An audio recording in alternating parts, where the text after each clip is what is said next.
అన్యాయం అవమానం జరిగిందని ఏపీ కాంగ్రెస్ చీఫ్ రఘువీరారెడ్డి ఆవేదన వ్యక్తం చేశారు. ప్రత్యేక హోదా కోసం ఇతర రాష్ట్రాలకు ఉన్న శ్రద్ధ టీడీపీకి లేదంటూ మండిపడ్డారు. టీడీపీ బీజేపీ మధ్య చీకటి ఒప్పందం జరిగిందని విమర్శించారు. ప్రత్యేక హోదా కోసం తమ పోరాటం కొనసాగిస్తామన్నారు రఘువీరా.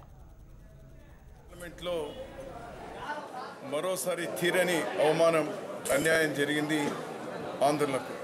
ఒక్కటి అడక్కుని ప్రత్యేక హోదా గురించి కాదు అని చేతులెత్తేసినారు. తెలుగుదేశం వల్లనే ఈరోజు ప్రత్యేక హోదా అనేటువంటిది రాకుండా పోయింది. వీళ్లే కారణం.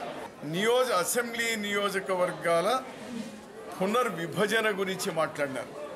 దాని గురించి మాట్లాడినారు. అంటే రాజకీయంగా మరో 50 స్థానాలు ఎక్కువ రావాలి, రాజకీయ లబ్ధేవాడికి ప్రాధాన్యం, కానీ రాష్ట్రానికి ప్రత్యేక హోదా కాదు, పోలవరం కాదు.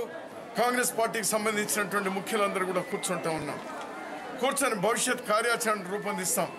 5వ తేదీ గట్టిగా మళ్ళీ ఓటింగ్కు ఇది ఆర్థికపరమైనటువంటి మనీ బిల్ అని పక్కన పెట్టకుండా ఇది ఖచ్చితంగా తీసుకొని రావాలని మళ్ళీ పట్టుబట్టిపోతాం.